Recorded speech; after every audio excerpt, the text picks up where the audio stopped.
Welcome to Sweet Life Beat Life. We hope this video helps.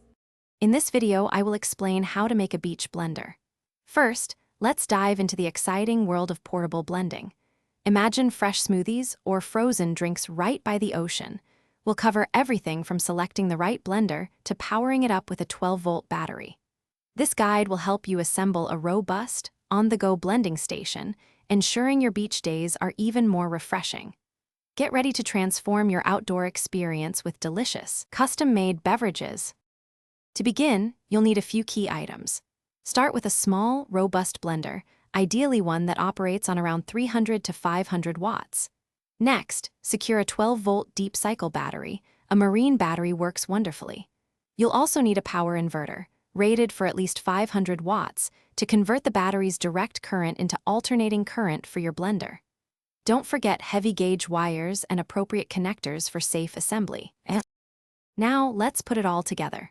First, connect your power inverter to the 12-volt battery using heavy-duty cables, ensuring a secure, tight fit.